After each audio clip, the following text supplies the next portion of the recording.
இன்னைக்கு நம்ம பார்க்க போற ரெசிபி வந்து சிம்பிளா புளியோதரை வந்து எப்படி ரெடி பண்றதுன்னு பார்க்கலாம். ஃபர்ஸ்ட் ஸ்டவ் ஆன் பண்ணி அதுல ஒரு கடாய் எடுத்துப்போம். இதுல ஒரு 50 ml போல நல்லெண்ணெய் ஊத்திக்கலாம். எண்ணெய் நல்லா காஞ்சதுக்கு அப்புறமா 2 டேபிள் ஸ்பூன் கடுகு போட்டுக்கலாம்.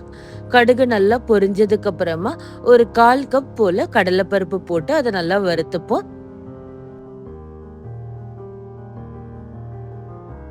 1/4 கப் பச்சைக்கடலை போட்டு அதையும் வறுத்துக்கலாம்.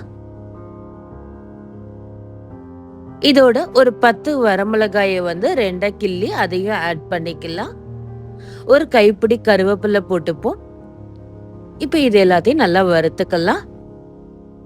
இதோட ஒரு 2 டீஸ்பூன் வந்து பெருங்காயத்தூள் போட்டுக்கிறேன்.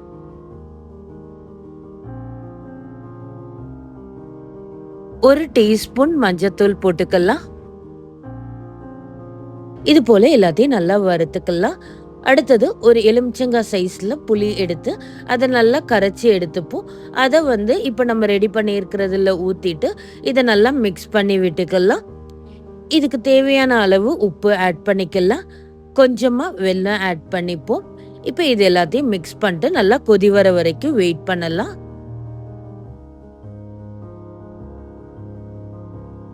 இது போல புளி தண்ணி நல்லா கொதி வந்ததுக்கு அப்புறமா இதுல ஒரு டேபிள் ஸ்பூன் வந்து மிளகாத்தூள் போட்டுப்போம்.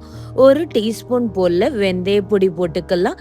வெந்தயத்தை வந்து வறுத்து பொடி பண்ணி வச்சிருப்போம்ல, அதை வந்து ஒரு டீஸ்பூன் போட்டுக்கிறேன். இப்போ இது எல்லாத்தையும் நல்லா மிக்ஸ் பண்ணிட்டு கொதிக்க விடலாம்.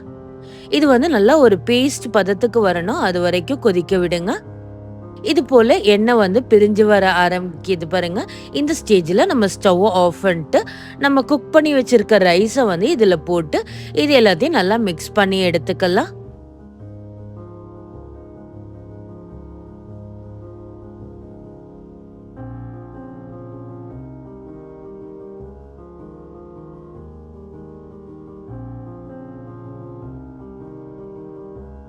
சூப்பரான டேஸ்டியான புளியோதரை சாதம் ரெடி ஆயிடுச்சு.